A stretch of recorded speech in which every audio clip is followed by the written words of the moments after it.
ಉಪಜಾತಿಗಳವರು, ಇನ್ನೂ ಅನೇಕ ಸಮುದಾಯದವರು ನಮಗೆ ಮೀಸಲಾತಿ ಸೌಲಭ್ಯ ಸಿಗ್ತಾ ಇಲ್ಲ, ಮೀಸಲಾತಿಯಲ್ಲಿ ಒಳ ಮೀಸಲಾತಿ ಕೊಡಬೇಕು ಅಂಥೇಳಿ ಹೋರಾಟವನ್ನು ಮಾಡ್ತಾಯಿದ್ರು. ಎಸ್.ಎಂ. ಕೃಷ್ಣರವ್ರ ಸರ್ಕಾರ ಇದ್ದಾಗ ನ್ಯಾಯಮೂರ್ತಿ ಸದಾಶಿವಯ್ಯನವರ ಆಯೋಗವನ್ನು ನೇಮಿಸಿದರು. ಕಾಂಗ್ರೆಸ್ ಆಡಳಿತದಲ್ಲಿ ಅದನ್ನು ಒಪ್ಪಲಿಲ್ಲ, ಮೂಲೆಗುಂಪಾಯಿತು.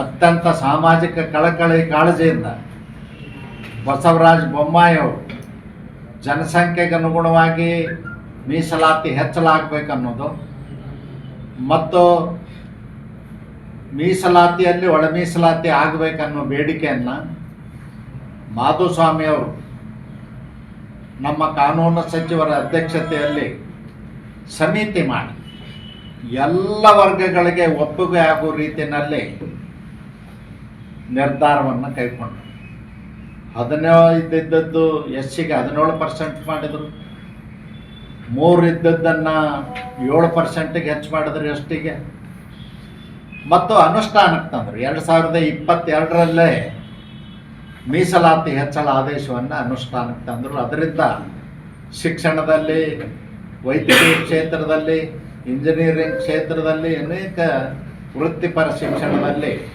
17% ಮತ್ತು 7% ಮೀಸಲಾತಿ ಸೌಲಭ್ಯವನ್ನು ಕೊಡ್ತಕ್ಕಂಥ ಕೆಲಸ ಬೊಮ್ಮಾಯಿ ಅವ್ರ ಸರ್ಕಾರ ಮಾಡಿತು. 4 ವರ್ಷಗಳ ಕಾಲ ಮೀಸಲಾತಿ ಹೆಚ್ಚಳದ ಆದೇಶ ಜಾರಿಯಲ್ಲಿ ಬಿತ್ತಿ ಲಾಭ ಪಡ್ಕೊಳ್ತಕ್ಕಂಥ ಕೆಲಸ ಬಿಟ್ಟರೆ ಬೇರೆ ಸಿದ್ದರಾಮಯ್ಯನವ್ರ ಸರ್ಕಾರ ಏನೂ ಮಾಡಲಿಲ್ಲ.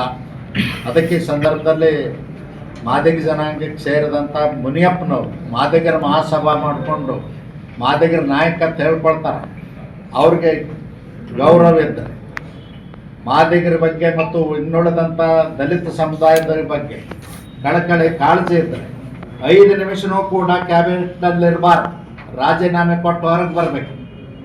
ತಿಮ್ಮಾಪುರ್ ಇಲೆಕ್ಷನ್ ಟೈಮ್ದಾಗ ನನ್ನಲ್ಲಿ ಹೇಳ್ಕೊಂಡದ್ದು ವಿಡಿಯೋಗಳು ಏನು ಹೇಳಿದ ಅವ್ರಿಗೂ ಹೇಳ್ತೇನೆ, ನಿಮಗೆ ಮಾನ ಮರ್ಯಾದೆ ಇದ್ದರೆ ಕ್ಯಾಬಿನೆಟ್ನಲ್ಲಿ ಇರಬಾರ್ದು, ರಾಜೀನಾಮೆ ಕೊಟ್ಟು ಹೊರಗೆ ಬರಬೇಕು. ನಿಮ್ಮ ಲಾಭಕ್ಕಾಗಿ, ನಿಮ್ಮ ಕುಟುಂಬದ ರಕ್ಷಣೆಗಾಗಿ ಕ್ಯಾಬಿನೆಟ್ನಲ್ಲಿ ಇರೋದಲ್ಲ, ಸಮಾಜದ ಪ್ರತಿನಿಧಿಯಾಗಿ ನಿಮ್ಮ ಜವಾಬ್ದಾರಿ ಕರ್ತವ್ಯವನ್ನು ನಿಭಾಯಿಸಬೇಕು.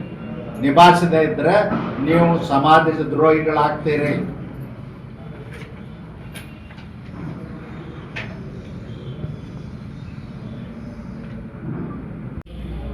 ಇವ್ರ ದುರುದ್ದೇಶ ಏನಿದೆ ಅಂದರೆ SC ST ಜನಾಂಗವನ್ನು ಒಡೆದಾಡು ನೀತಿ. 1-2 ಜನಾಂಗದವರು ಏನು ಮೀಸಲಾತಿ ಸೌಲಭ್ಯವನ್ನು ಕಬಳಿಸ್ತಾ ಇದ್ದಾರ, ಅವ್ರಿಗೆ ಬೆನ್ನಿಗೆ ನಿಂತಂಥ ಸಿದ್ದರಾಮಯ್ಯನವ್ರ ಸರ್ಕಾರ ಇದು ಸಾಮಾಜಿಕ ನ್ಯಾಯದ ಸರ್ಕಾರ ಅಲ್ಲ. ಮತ್ತು 56% ಮೀಸಲಾತಿಗೆ ಈಗಾಗಲೇ ಅನೇಕ ರಾಜ್ಯಗಳಲ್ಲಿ ಕೊಟ್ಟಿದ್ದಾರೆ, ಮಾನ್ಯತೆ ಸಿಕ್ಕಿದೆ, ಹೆಚ್ಚು ಮಾಡಿದ್ದಾರೆ. ಅಲ್ಲಿ ಅವರ ಜನಸಂಖ್ಯೆಗೆ ಅನುಗುಣವಾಗಿ ಕೊಟ್ಟಿರ್ತಕ್ಕಂಥದ್ದು ಅದು. ಕೇಸ್ಗಳನ್ನು ಹೈಕೋರ್ಟ್ಗಳು ಎತ್ತಿ ಹಿಡಿದಿವೆ.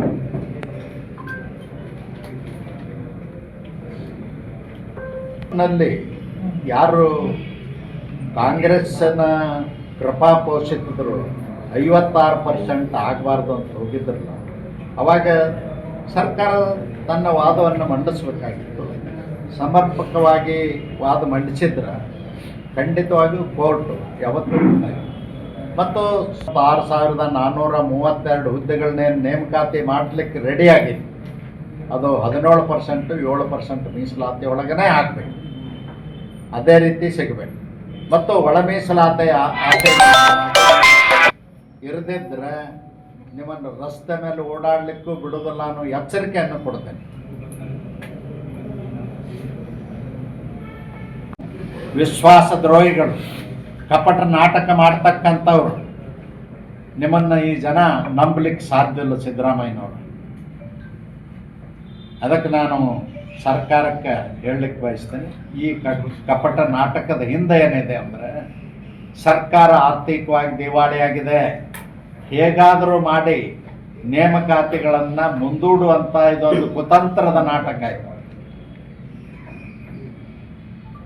ಕುತಂತ್ರದ ನಾಟಕ ಅಲ್ಲದೆ ಮತ್ತೇನೂ ಅಲ್ಲ. ನಿನ್ನೆ ಕ್ಯಾಬಿನೆಟ್ನಲ್ಲಿ ಚರ್ಚೆ ಆಗ್ತದೆ. ನಾವು ಬಿಲ್ ಪಾಸ್ ಮಾಡಿದ್ರೆ ಏನಾಯ್ತು, ರಾಜ್ಯಪಾಲರು ಅನುಮೋದನೆ ಮಾಡಿದ್ರೆ ಏನಾಯಿತು, ಒಂದು ವರ್ಷ ಮುಂದೆ ಹುಡುಗಿಬಿಡೋನು, ಒಂದು ವರ್ಷ ನೋಟಿಫಿಕೇಶನ್ನೇ ಮಾಡೋದು ಬೇಡ. ಎಂಥ ದ್ರೋಹದ ಚರ್ಚೆ ಇದೆ. ಈ ರೀತಿ ಚರ್ಚೆ ಕ್ಯಾಬಿನೆಟ್ನಲ್ಲಿ ನಡೀತದಂದ್ರೆ ಇದು ಎಂಥ ದ್ರೋಹ ಇದೆ. ಅದಕ್ಕೆ ನಾನು ಹೇಳಲಿಕ್ಕೆ ಬಯಸ್ತೇನೆ, ಸಿದ್ದರಾಮಯ್ಯನವರೇ ಕೂಡಲೇ ಸರ್ವ ಪಕ್ಷದ ಸಭೆ ಕರೀರಿ, 101 ಜಾತಿಯ ಮುಖಂಡರನ್ನು ಕರೀರಿ, ವಿಧಾನಸೌಧ ಕಾನ್ಫರೆನ್ಸ್ ಹಾಲ್ನಲ್ಲಿ ಇದರ ಚರ್ಚೆ ನಡಿಬೇಕು. ಇರದಿದ್ದರೆ ಇದರ ಘೋರ ಪರಿಣಾಮ ನೀವು ಅನುಭವಿಸ್ಬೇಕಾಗ್ತದೆ. ನೆನಪು ಮಾಡಿಕೊಡ್ತೇನೆ, ಸಿದ್ದರಾಮಯ್ಯನವ್ರಿಗೆ 2018ರಲ್ಲಿ ಸೋತಾಗ ಈ ರಾಜ್ಯದಲ್ಲಿ ಒಳ ಮೀಸಲಾತಿ ಕೊಡದೇ ಇರೋದಕ್ಕಾಗಿ ಈ ರಾಜ್ಯದ ಮಾದಿಗರು ನನಗೆ ಓಟ್ ಹಾಕ್ಲಿಲ್ಲ, ಲೆಫ್ಟ್ನವ್ರು ನಮಗೆ ಓಟ್ ಹಾಕ್ಲಿಲ್ಲ. ಅದಕ್ಕಾಗಿ ನಾನು ಸರ್ಕಾರ ಹೋಯ್ತು ಅಂತ ಸೋನಿಯಾ ಗಾಂಧಿ, ರಾಹುಲ್ ಗಾಂಧಿಗೆ ವರದಿ ಕೊಟ್ಟಿರಲ್ಲ. ನೆನಪು ಮಾಡಿಕೊಡಕ್ಕೆ ಬಯಸ್ತೇನೆ. ನೀವು ವರದಿ ಕೊಟ್ಟಿರಿ, ಇನ್ನು ಮುಂದೆ ರಾಜ್ಯದಲ್ಲಿ ನೀವು ಓಡಾಡೋದು ಕಷ್ಟ ಆಗ್ತದೆ. ಅದಕ್ಕೆ ನಾನು ಸಿದ್ದರಾಮಯ್ಯನವ್ರಿಗೆ ಹೇಳ್ತೇನೆ, ಮತ್ತು ನಮ್ಮ ಸಮುದಾಯದ ಪೌರ ಕಾರ್ಮಿಕರಿಂದ ಎಚ್ಚರಿಕೆಯನ್ನು ಕೊಡ್ತೇನೆ. ಪೌರ ಕಾರ್ಮಿಕರು ನಿಲ್ಲಿಸಿದ್ರು ಕೆಲಸ ಅಂದ್ರೆ ನೀವು ವಿಧಾನಸೌಧದಾಗ ಕೂಡ್ಲಿಕ್ಕಾಗದ. ಪೌರ ಕಾರ್ಮಿಕರು ಸಾವಿರ ವರ್ಷದಿಂದ ಅಸ್ಪೃಶ್ಯತೆಗೊಳಗಾದವರು, 100 ವರ್ಷದಿಂದ ಕುಟುಂಬಗಳು ಪೌರ ಕಾರ್ಮಿಕರು ಬದುಕ್ತಾ ಇದ್ದಾರೆ. ಅವ್ರ ಮಕ್ಕಳಿಗೆ ನ್ಯಾಯ ಸಿಗಬೇಕಲ್ಲ. ಅಲೆಮಾರಿಗಳು ಊರೂರು ಇವತ್ತಿಗೂ ಭಿಕ್ಷಾಟನೆ ಮಾಡಿ ಜೀವನ ಮಾಡ್ತಾ ಇದ್ದಾರೆ. ಮೇಲೆ ಮೋಸದಿಂದ, ಯಾರ ಕುತಂತ್ರದಿಂದ ಗೊತ್ತಿಲ್ಲ, ಅದನ್ನು ಕೋರ್ಟಿಗೆ ಹಾಕಿಸಿ ಪಾರ್ಸಲಿ ತಡೆಯಾಜ್ಞೆಯನ್ನು ತಂದರು. ಪಾರ್ಸಲಿ ತಡೆಯಾಜ್ಞೆ ತಂದ್ರೆ ಅದು ಫೈನಲ್ ಆಗಲಿಲ್ಲ. ಕೋರ್ಟಲ್ಲಿ ಯಾರೋ ಕೇಸ್ ಹಾಕಿದ್ರು, ದಾವೆ ಹೂಡಿದ್ರು. ಆ ದಾವೆಕ್ಕೆ ಸರ್ಕಾರದಿಂದ ಅಡ್ವೊಕೇಟ್ ಜನರಲ್ ಆಗಲಿ, ಸ್ಪೆಷಲ್ ಕೌನ್ಸಿಲನ್ನು ನೇಮಿಸಿದ್ರು ಸರ್ಕಾರ, ಅವರಾಗಲಿ ಅಥವಾ ಅಧಿಕಾರಿಗಳಾಗಲಿ ಹೈಕೋರ್ಟ್ ಮುಂದೆ ಹಾಜರಾಗಿ 4 ತಿಂಗಳ ಸರ್ಕಾರದ ಕಡೆಯಿಂದ ಯಾವುದೇ ಆಕ್ಷೇಪಣೆ ಇಲ್ಲದರಿಂದ ಪಾರ್ಶಲಿ ತಡೆಯಾಜ್ಞೆ ಬಂತು. ಸರ್ಕಾರಕ್ಕೆ ಆಸಕ್ತಿ ಇಲ್ಲ ಅನ್ನೋದನ್ನು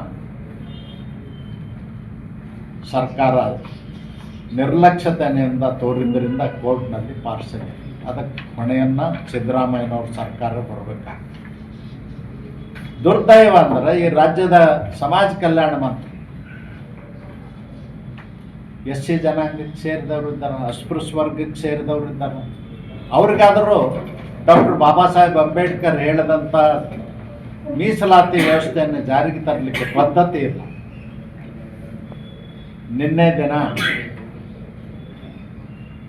ರಾಜ್ಯಪಾಲರು ಇವರು ಮಂಡಿಸಿದಂಥ ಬಿಲ್ಲನ್ನು 665 6 ಮಾದಿಗರು ಉಪಜಾತಿಗಳು, 6 ಚಲವಾದಿ ಉಪಜಾತಿಗಳು, 5 ಲಂಬಾಣಿ, ಬೋವಿ, ಕೊರ್ಮ, ಕೊರ್ಚ 4 ಜಾತಿಗಳಿರಬೇಕಾದಂಥ ಜಾಗದಲ್ಲಿ 59 ಹೆಚ್ಚು ಜಾತಿಗಳನ್ನ ಸೇರಿಸಿ 5% ಮಾಡಿದ್ದೀವಿ ಅಂತೇಳಿ ತಮ್ಮನ್ನು ತಾವೇ ಚಪ್ಪರಿಸ್ಕೊಂಡು.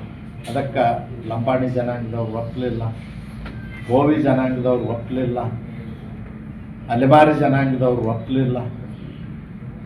ಮಾಧುಸ್ವಾಮಿ ವರದಿಯಲ್ಲಿ ವಾಚೆ ನಾವೇ ಮಾಡಿದ್ವಿ ಅಂತ ಆ ರೀತಿ ಬಂಡತನದಿಂದ ಹೇಳ್ಕೊಂಡದ್ದು ಬಿಟ್ಟರೆ ಅದರಲ್ಲಿ ಯಾವುದೇ ಇದು ಇರಲಿಲ್ಲ. ಅವರೂ ಒಪ್ಪಲಿಲ್ಲ, ಯಾವ ಜನಾಂಗದವರು ಒಪ್ಪಲಿಲ್ಲ.